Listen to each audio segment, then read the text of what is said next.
please. Senator Hueso. Senate Bill 1207 by Senator Hueso, an act relating to energy and making an appropriation therefore. Senator Hueso.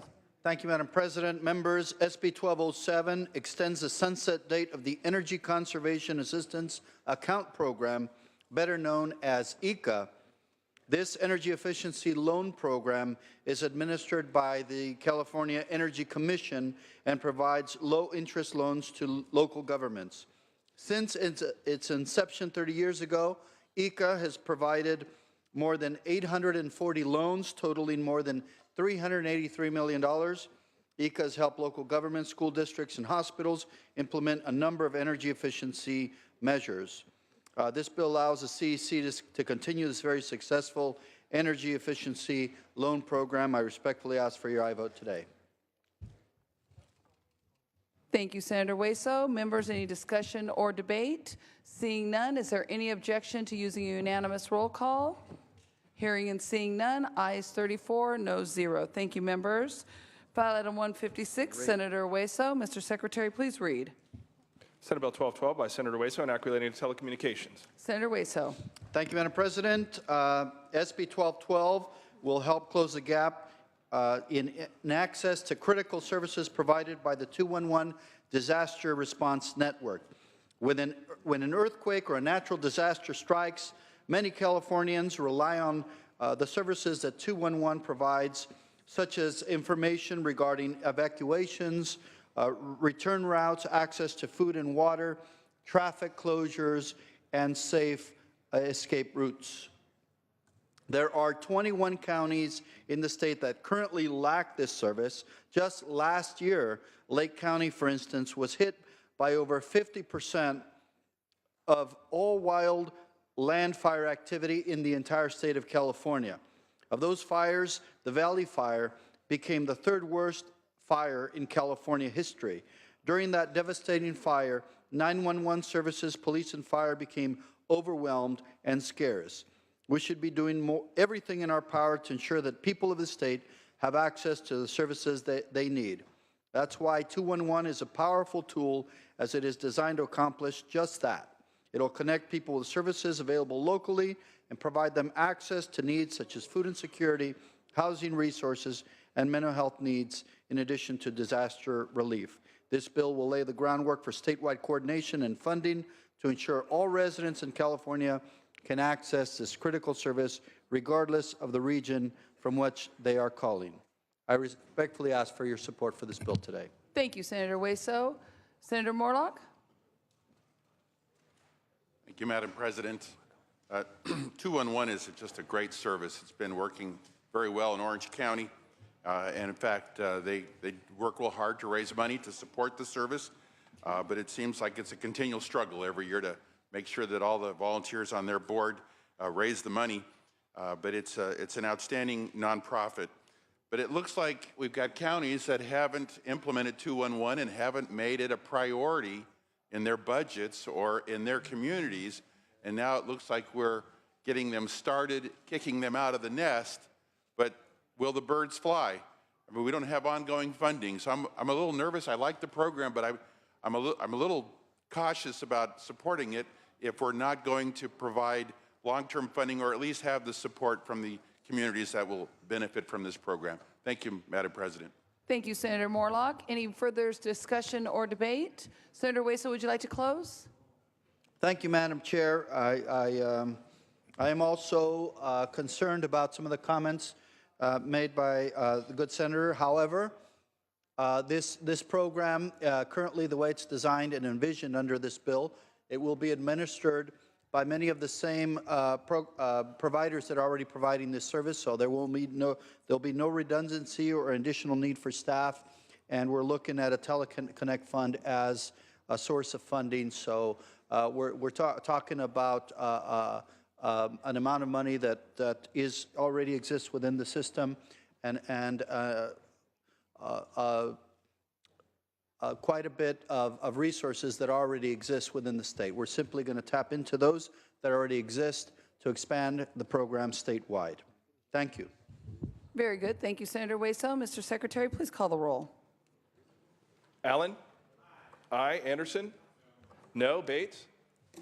Bell. I. Berryhill. I. Block. I. Canella. I. De Leon. Fuller. De Leon, I. Fuller. Gaines. I. Galgiani. I. Glazer. I. Hall. I. Hancock. Hernandez. I. Hertzberg. I. Hill. I. Weso. I. Huff. I. Jackson. I. Lada. Leno. Leyva. I. Liu. I. McGuire. I. Mendoza. I. Mitchell. I. Monning. I. Morlock. Morrell. Wynn. I. Nielsen. I. Pan. I. Pavley. I. Roth. I. Runner. Stone. I. Vidak. No. Wykowski. I. Wolk.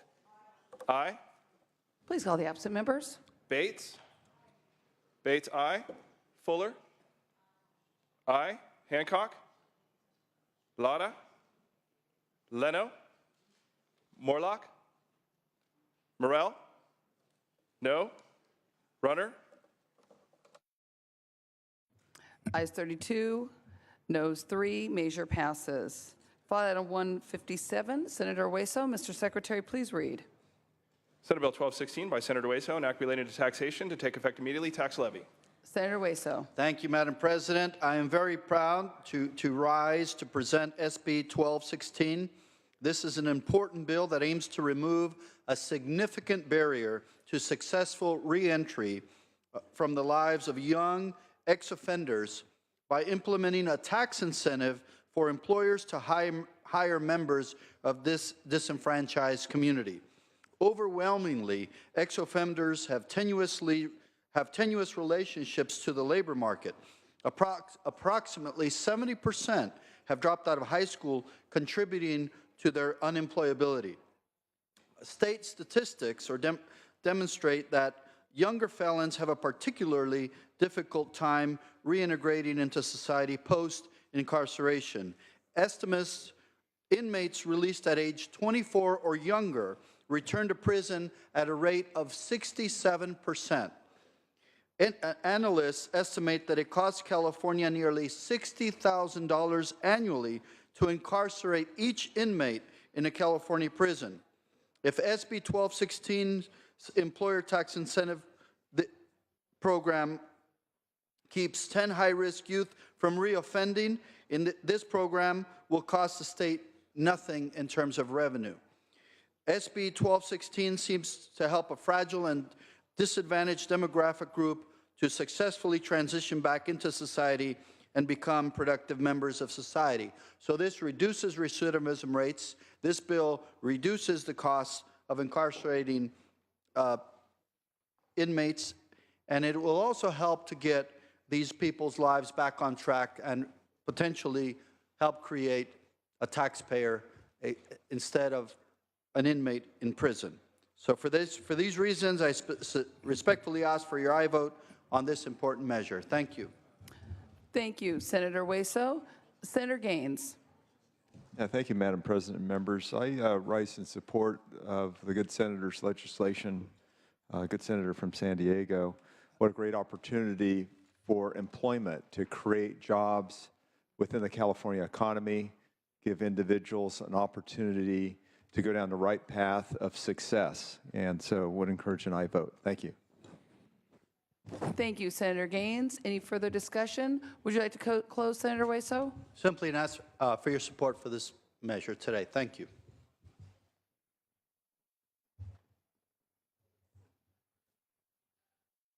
Thank you, Senator Hueso. Members, seeing no further discussion or debate, members, is there any objection to using a unanimous roll call?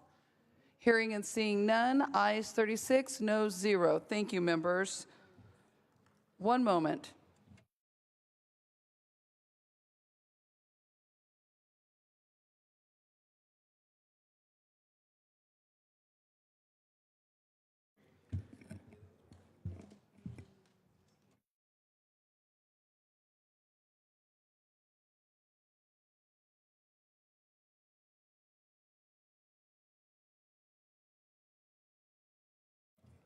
Senator Bates, which bills would you like to take up?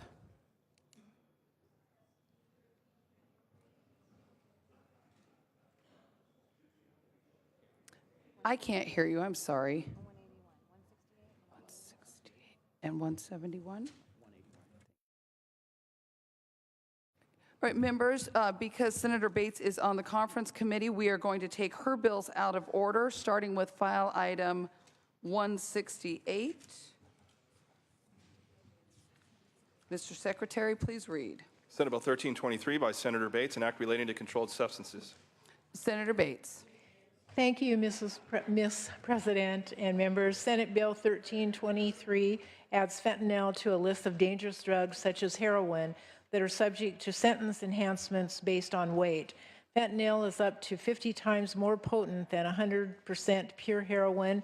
It's often mixed with heroin and other drugs without the knowledge of users. It is also cheaper to make and easier to transport than heroin.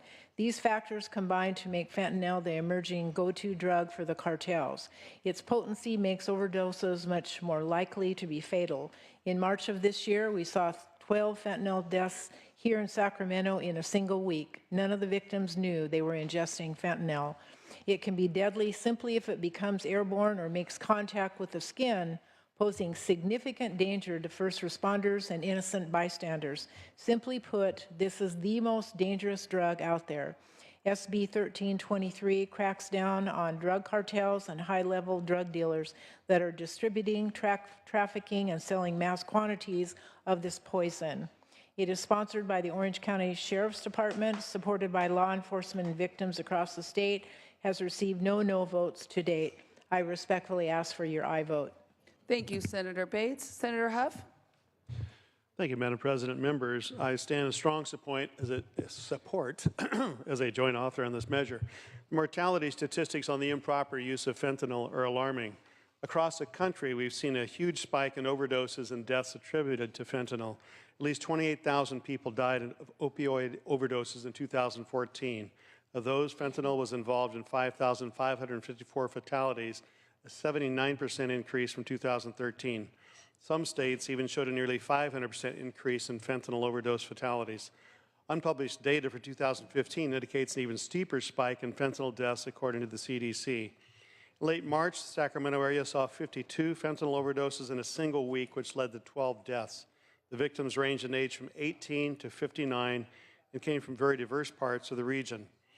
You may have also heard of Jerome Butler's heartbreaking story. Father of 3, graduate of Sacramento's William Taylor High School, was given a fentanyl pill that he was misled to believe was simply Norco. On Wednesday, March 30th, doctors removed Jerome from life support and he passed away.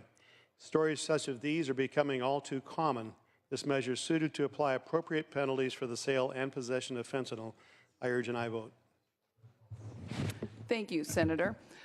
Seeing no discussion or debate, members, is there any objection to using a unanimous roll call?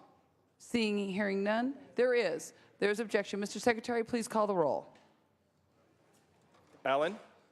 Aye. Anderson? Aye. Aye. Bates? Aye. Aye. Bell? Aye. Berryhill? Aye. Block? Aye. Canella?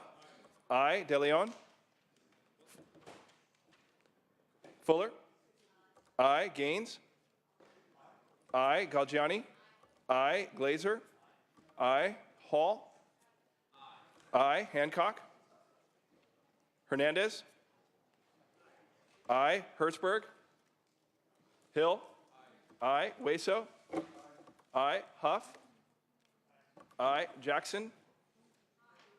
Aye. Lada? Leno? Leyva?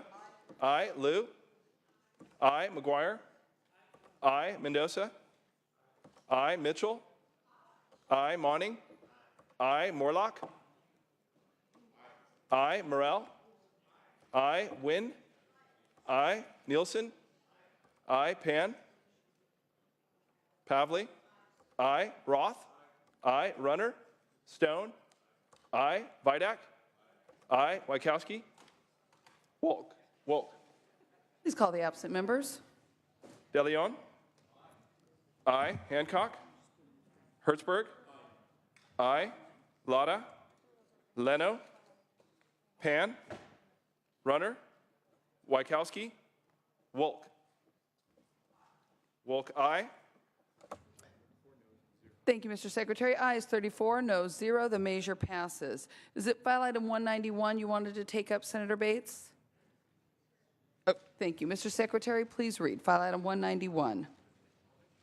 Senate Bill 1458 by Senator Bates, an act related to taxation to take effect immediately, tax levy.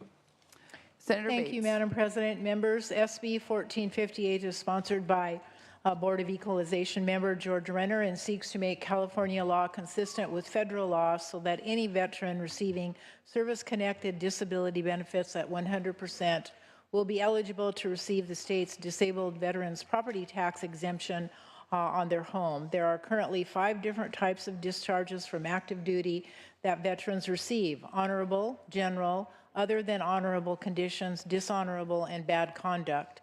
The problem with current statute in California is that only veterans who receive an honorable discharge may qualify for disabled veterans property tax exemption, whereas federal statute allows these same veterans to receive benefits if they are discharged under honorable, general, or other than honorable conditions.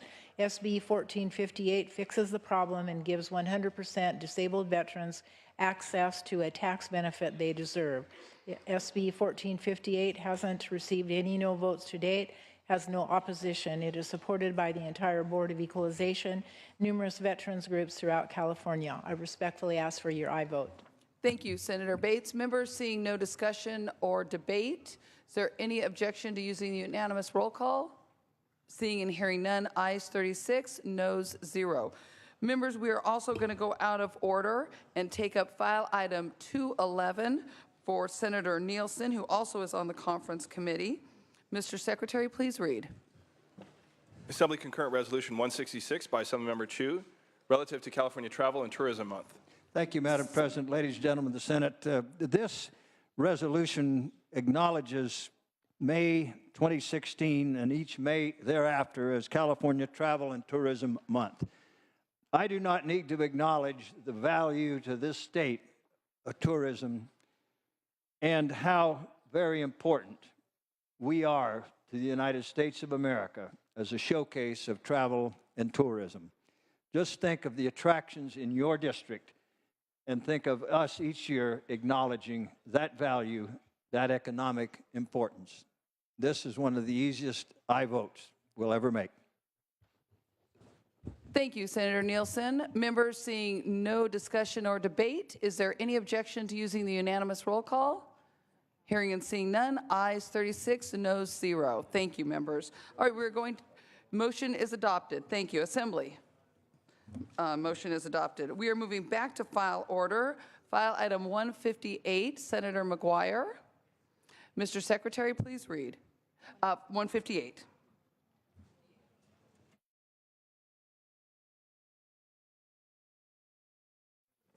Senate Bill 1220 by Senator McGuire, an act relating to child welfare services. Senator McGuire. Thank you, Madam President. Again, wonderful to see you as always. SB 1220 will codify the use of the treatment plan as part of the case plan for foster youth.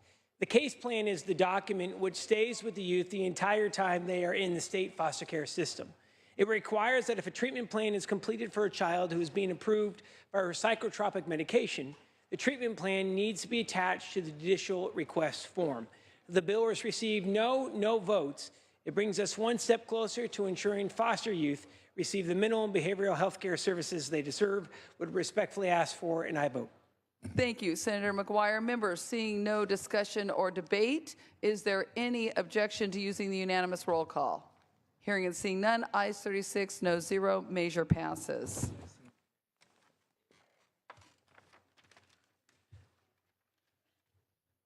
File item 159. And members, I want to compliment everyone at this time. We are moving through the file very rapidly, and we are going to get done, if we keep up this pace, what we needed to do today. So keep up the great work. File item 159, Senator Bell. Mr. Secretary, please read. Senate Bill 1226 by Senator Bell, an act relating to developmental services. Senator Bell. Members, this bill, SB 1226, involves regional centers and audits. In 2011, the legislature passed a budget trailer bill mandating that regional center vendors for the developmental disabilities conduct their own audits. This was intended to reduce fraud and abuse. However, the requirement has not worked the way we intended. Now, these audits cost about $10,000 average per audit for all the organizations that that are vendors. Full compliance is estimated to cost the vendors $57 million since the passage of the trailer bill SB 74.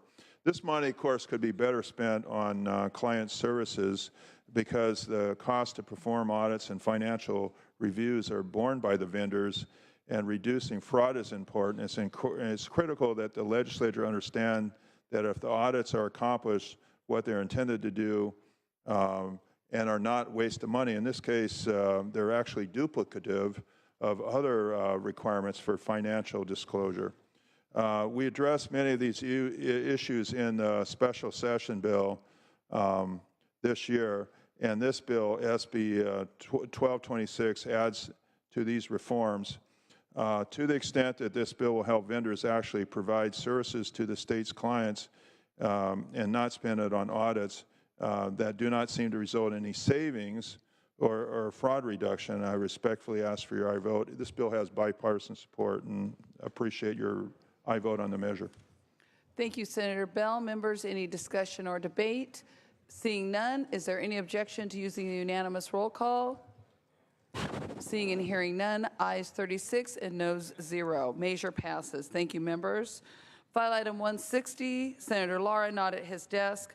File item 161, Senator Hernandez. Senator Hernandez. File item 161, pass on file. File item 162, pass on file. 163, Senator Hancock not at her desk. File item 164, Senator Nielsen. Mr. Secretary, please read. Senate Bill 1295 by Senator Nielsen, an act related to mentally ill prisoners. Senator Madam Nielsen. President, ladies and gentlemen of the Senate, this is an important bill relating to the mentally disordered offenders. This allows the use of documentary evidence, including probation officers' reports, trial transcripts, and the testimony of a psychologist or psychiatrist to prove that the inmate had a prior conviction when the inmate at question had used or threatened to use force or violence in the commission of their crime. During a civil proceeding, these would be civil proceedings for a mentally disordered offender civil commitment.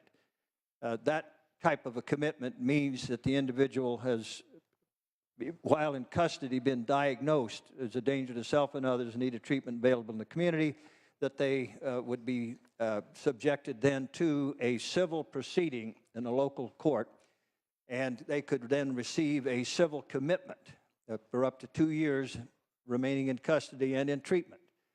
And this would allow then a more complete consideration of the history of that particular individual, so the judge could make a better determination of their dangerousness. I would urge an aye vote. Thank you, Senator Nielsen. Seeing no discussion or debate, members, is there any objection to using a unanimous roll call? Seeing and hearing none, ayes 36, noes 0, measure passes. File item 165, we already did. File item 166, Senator Block. Mr. Secretary, please read. Senate Bill 1314 by Senator Block, an act relating to student financial aid and making an appropriation therefor. Senator Block. Thank you, Madam President. 2 years ago, I authored SB 850, which allowed 15 community colleges in a pilot program to offer low-cost, high-quality, 4-year workforce degrees for the first time ever. Now we're fine-tuning this program with SB 1314. SB 1314 clarifies that Cal Grant assistance can be made available to community college students who are enrolled in these baccalaureate programs for their upper division coursework. Currently, Cal Grants are available to those students who transfer from a community college to the CSU or UC or private schools for their upper division work, but inadvertently these same students are not eligible for Cal Grants, which would be lower cost Cal Grants if they stay in the community college to do their upper division work. SB 1314 is supported by the California Community College Chancellor's Office and the Community College League of California, also supported by multiple community college districts. No opposition has been received, and it's received bipartisan support to date in the Senate I ask for your aye vote. Thank you, Senator Block. Members, any discussion or debate? Seeing none, is there any objection to using a unanimous roll call? Seeing and hearing none, ayes 36, noes 0. Measure passes. File item 167, amendments are pending. File item 168, we took up. File item 169, Senator De Leon, not at his desk. File item 170, Senator Lara, not at his desk. File item 171, Senator Block. Mr. Secretary, please read. Senate Bill 1333 by Senator Block, an act relating to state beaches and parks. Senator Block. Thank you, Madam President. SB 1333 helps to keep our state parks and beaches clean and safe by prohibiting smoking and the use of tobacco products at these environmental treasures. We're all aware of the dangers of smoking and the negative health impacts of secondhand smoke exposure. But perhaps as detrimental are the impacts and dangers that cigarette litter has on our environment and our wildlife. Cigarettes are non-biodegradable and contain over 164 toxic chemicals, making them a substantial trash issue and health problems at our beaches and parks. They've been found in our parks and beaches and are ingested by wildlife and fish, leading to the contamination of our oceans and waterways. Cigarettes are also one of the leading causes of California wildfires. In 2015, there were nearly 9,000 wildfires, and 90% of these fires were caused by humans, many of which were from discarded, smoldering cigarettes. If this measure prevents just one wildfire,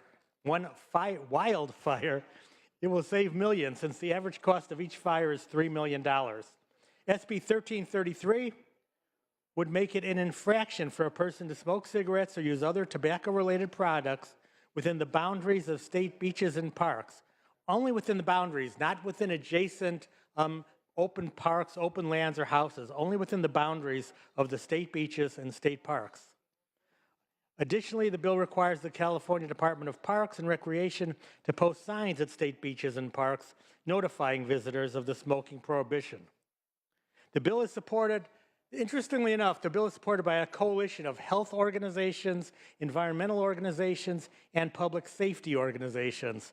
Health organizations concerned about the dangers of secondhand smoke include the American Lung Association and the Association of California Healthcare Districts. Environmental organizations concerned about the blight of cigarettes on our environment include Sierra Club and Save the Bay. And the public safety organizations include the California State Firefighters Association, who know the dangers of firefighters. These can all be prevented by passing this measure, which has received bipartisan support and has no known opposition. Thank you, Senator Block. Members, is there any discussion or debate? Mr. Secretary, please call the roll. Allen? Aye. Anderson? Bates? Bell? Berryhill? No. Block? Aye. Cannella? No. De Leon? Aye. Fuller? No. Gaines? No. Galgiani? Glazer? Aye. Hall? Aye. Hancock? Hernandez? Aye. Hertzberg? Aye. Hill? Aye. Hueso? Aye. Huff? No. Jackson? Aye. Lara? Leno? Leyva? Aye. Liu? Aye. McGuire? Aye. Mendoza? Aye. Mitchell? Aye. Monning? Aye. Morlock? Morell? No. Wynn? Aye. Nielsen? No. Pan? Aye. Pavley? Aye. Roth? Aye. Runner? Stone? No. Vidak? No. Wykowski? Aye. Wolk? Aye. Please call the absent members. Anderson? No. Bates? Aye. Bell? Galgiani? Aye. Hancock? Lara? Leno? Morlock? No. Runner? Bell, aye. Thank you, Mr. Secretary. Ayes 25, noes 11, measure passes. File item 172, Senator Mitchell. Mr. Secretary, please read. Senate Bill 1335 by Senator Mitchell, an act relating to Medi-Cal. Senator Mitchell. Thank you, Madam President. SB 1335 will help community clinics more easily provide substance use disorder treatment and medically necessary specialty mental health services to our most vulnerable communities. Under current law, FQHCs and rural health centers are paid through an all-inclusive bundled rate called a PPS, but pharmacy services and dental are carved out and paid for on a fee-for-service basis. What we're trying to do in this bill is to do the same thing for these other critically important services. We're working closely with the Department of Managed Healthcare Services for technical support and to make sure the bill works within their current billing and coding system. Again, much like for pharmacy and dental services, this bill would allow for the FQHCs and rural health centers to be paid on a fee-for-service basis to allow them to enter into the service delivery system for specialty mental health services as well as drug disorder treatment. It's been supported by the California Primary Care Association as well as the LA County Board of Supervisors. It's received unanimous bipartisan support and has no opposition. I request your aye vote. Thank you, Senator Mitchell. Seeing no discussion or debate, members, is there any objection to using a unanimous roll call? Seeing and hearing none, ayes 35, noes 0, measure passes. File item 173, Senator Lara not at his desk. File item 174, Senator Hertzberg. Mr. Secretary, please read. Senate Bill 1349 by Senator Hertzberg, an act related to the Political Reform Act of 1974. Senator Hertzberg. It's nice to see you, Madam President. Is that the right line there, Mr. Healdsburg? So, as we modernize our state, the last time, I think, was 20-some years ago with respect to the Cal Access system. We've seen story after story where access to data, which is so fundamental to campaign finance reform, transparency, who's giving what money and when, and we've seen recently story after story of that system that's put together with duct tape and baling wire, so to speak, fail. In addition, we all have seen every day how these apps that we use, how information's available on so many of these servers and the like. And so what we're doing here with this measure is updating the Cal Access system under the leadership of Secretary of State Padilla, and together with a budget request, and this is part of a much larger coalition. There's been a group of dozens of folks that have worked together from the left and the right, and taxpayer groups and labor groups and business groups and the like, who've spent more than a year figuring out what to do. There was a measure that was going to be on the ballot that's been pulled back by Mr. Heerwagen, the Right to Know Act, with this to stand in its place. So this is a much deeper dive in terms of the effort that has been engaged of trying to give some flexibility to the Secretary of State's office to basically put together a machine-readable code that is data-driven rather than form-driven. Right now, when you look up, you got to look up everybody's forms. The idea of a data-driven system is you can put information and look across all forms about how it works. So I think it's a very thoughtful approach. It's a necessary approach, particularly with the challenge that we face with campaign finance. I ask for your support of this measure. Thank you, Senator Hertzberg. Senator Allen. Madam President, I rise to provide something that the senator from San Fernando Valley doesn't hear a lot, and that's praise for his hard work on this measure. He got together with the folks who brought forward a ballot measure initiative. They sat down, they worked really hard to pull together something that would work well within the legislative process and also solve the core goals of the folks who brought the measure forward to put on the ballot. I think that the reforms that we put in place a couple of years ago worked really, really well in this case. And ultimately, we've, on the Elections Committee, have looked a lot at Cal Access and all the improvements that need to be made. I think this measure, in addition to the funding that Senator has worked on, will go a long way toward finally improving this system that is in so badly need of updates. Thank you, Senator Allen. Senator Hertzberg, would you like to close? When I close, can I get a Senator privilege? Hertzberg? I'm sorry. Pardon me, that was not your fault, that was my fault. good, I'm Senator sorry. Pan. Thank you, Madam President, Senators. I too rise in support of this very important bill. I thank the good senator from Los Angeles for bringing this forward and bringing people together. I guess the one caution and I hope that the senator will take as he continues to move this very important bill forward. I know we've had some discussions about the challenges that we've had in the state around information technology and implementation of various programs, and that I know there are some provisions in the bill that do address actually finding ways to speed up the process. However, I also want to just ensure that we put processes in place to ensure that we have working programs. We've had too many experiences where that has not happened in the past. And so I would just hope that when we look at those provisions carefully to be sure that we will achieve the aim that our good senator is trying to achieve, ensuring that we have a IT system that will function the way that we expect it to. But I do an urgent aye vote to be sure that we achieve this aim. Thank you very much. Thank you, Senator Pan. Senator Hertzberg, would you now like to close? I would. I'd like to have a point of personal privilege, if I could, to pose a question to one of the speakers on this, because he indicated that a bill earlier in the day was his favorite bill, and given his statement today, I think that maybe I'd like to know if this moved up the ladder to be possibly one of the favorite bills, sir. No? Hill got it, huh?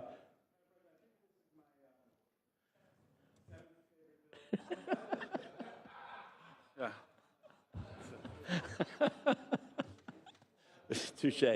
Well, yes, with respect to the close, I just want to say that I'm deeply sensitive to the larger technology issues, but I think that for 2 points I want to make in that regard.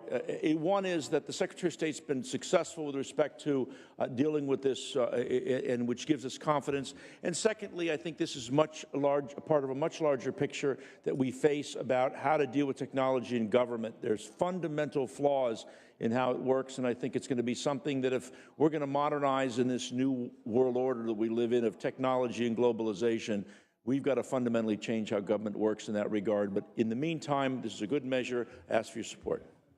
Thank you, Senator Hertzberg. Seeing no more discussion or debate, members, is there any objection to using the unanimous roll call?